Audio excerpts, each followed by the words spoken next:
Welcome back to my channel. तुम्ही कसे आहेत? मजेत आहेत गाईज. खूप दिवस झाला आपला लाँग व्हिडिओ आला नाही आहे किंवा लाँग व्हिडिओ शूट होतं ना आला, तर त्यासाठी first of all I am sorry, because मला बरं नव्हतं, त्याच्यामुळं आपला लाँग व्हिडिओ काही शूट झाला नाही.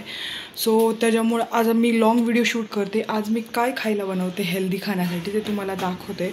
मला ॲक्च्युली बाहेरचं खायचं अलाउड नाही आहे, बिकॉज मी एक 7-8 दिवस ॲडमिट पण होते दवाखान्यात. मला थ्रोट इन्फेक्शन झालं आहे. बाहेरचं म्हणजे हवा आहे ना, हव्याची ॲलर्जी झाली, म्हणजे एअरची म्हणतात ना बाहेरचं आहे. सो त्याच्यामुळं मला बाहेरचं काहीच खायचं अलाउड नाही आहे. सो आज आपण घरी सिम्पल अँड हेल्दी बघू काय बनवणार आहे. सो चपाती तर मम्मी नेहमीच आपलं चपातीचं पीठ तर मी मळलेलं आहे. सो मी लाल माठची भाजी मी स्वतः बनवते, कशी तुम्हाला दाखवते. ती खूप हेल्दी आहे, त्यात खूप साऱ्या गोष्टी आहेत. सो आयन आहे. सो आपण ते बघू आता. सो किचनमध्ये सो मी ही भाजी आता कट करणार आहे. सो ही पहिली भाजी कट करून घ्यायची. कट केल्यानंतर थोडंसं एक 5 मिनटं आपल्या पाण्यात, गरम पाण्यात शिजून घ्यायची. शिजून म्हणजे ह्याचा अर्थ की त्यातले जे घाण बॅक्टेरिया आहेत ते रिमूव्ह होतात. मग त्यानंतर ही भाजी आपली शिजवल्यानंतर पण खूप छान होती. त्यात खूप सारे विटॅमिन्स आहेत, आयन आहे. सो मी तुम्हाला भाजी दाखवते. सो नक्की बघू शकता. ही मी लाल माठ ही भाजी ही आपण कापून ह्याच्यात टाकते आता, म्हणजे या पातीला. आता पातीला उकळायला ठेवणार आहे मी. सो हे बघू शकता, अशी बारीक बारीक कट करून घ्यायची.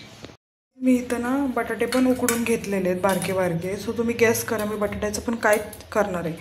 सो आपली ती भाजी मी आता ठेवते. सो आता आपण कंटिन्यू करू. बघू शकता भाजी आपली शिजायला ठेवलेली आहे मी.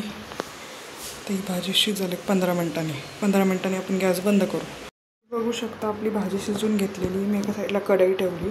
आता ह्यातून मी पाणी गाळून घेते. सो लसूण टाकते आता त्याच्यात. लसूण टाकल्यानंतर लसूण थोडा भाजला की मग आपण त्यात मिरची टाकून देऊ. मिरची पण आपली भाजली की मग आपला कांदा आपण त्यात टाकून द्यायचा. तुम्हाला जसं पाहिजे तुम्ही तसं करू शकता. सो तुम्हाला माझी रेसिपी कशी वाटली नक्कीच कमेंट करून सांगा. सो ही भाजी खूप चांगली आहे आपल्या तब्येतीसाठी. सो बघू शकता लसूण आपला भाजतोय, म्हणजे हे होतं आहे.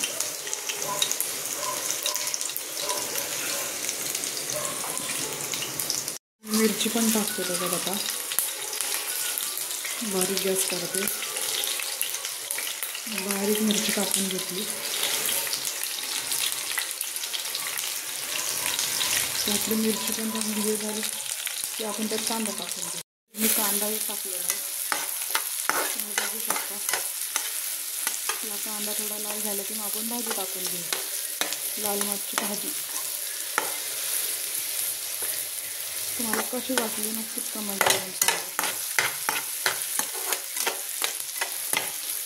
कांदा थोडासा लालसर करायचा जेणेकरून तो चांगला दिसतो. ही भाजी पिळून टाकलेली आहे. तर त्यातलं सगळं पाणी तुम्ही काढा, जेणेकरून त्यात पाणी नाही यायला पाहिजे.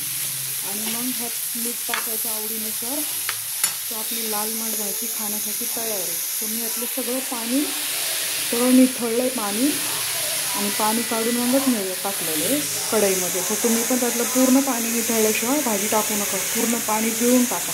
मीठ घेत आहे. मीठ तुम्ही तुमच्या अकॉर्डिंगनुसारच टाका, कुणाला किती लागतं. शक्यतो थोडंच मीठ टाकावं. आपण असं म्हणतो हिरव्या भाज्यांमध्ये. मम्मी मला म्हणते की हिरव्या भाज्यांमध्ये शक्यतो थोडंच टाका. सो आपली ही लाल माठची भाजी तयार होती. नक्कीच सांगा कशी झाली ती, आणि कमेंट करून सांगा की तुमची पण रेसिपी मला नक्की शेअर. सांगितलं होतं गॅस करायला. मी काय करत आहे, बटाटा आहे, शिमला मिरची आहे, टमाटा आहे, चिली फ्लेक्स आहेत, चवीनुसार मीठ घातलेले आहे. ओरेगॅनो नाही म्हणून मी स्किप केलं आहे. सो आता मी ह्याच्यात चीज किसते. सो तुम्हाला कळायलाच असं मी बनवत आहे चीज बॉल. चीज किसून घेतलं आहे. चीज हे मेन इन्ग्रेडियंट आहे चीज बॉलसाठी. सो आता आपण पुढचं बघू. तुम्ही बघू शकता माझे चीज बॉल इथं तयार होतं, ते इथं ऑलरेडी झालेले. सो तुम्हाला आपली रेसिपी कशी वाटली नक्की चीज बॉल. सो तुम्हाला ही रेसिपी मी आता नक्कीच टाकणार आहे. सो तुम्हाला कशी वाटली नक्कीच कमेंट करून सांगा. आणि मी ह्याच्यात ब्रेड क्रम्स यूज नव्हते केले, बिकॉज ब्रेड क्रम नव्हते माझ्याकडं. सो आपल्या चॅनलला लाईक करा, शेअर करा, सबस्क्राईब करायला विसरू नका. आणि प्लीज ही रेसिपी खूप हेल्दी अँड सिम्पल आहे. सो नक्कीच ट्राय करा.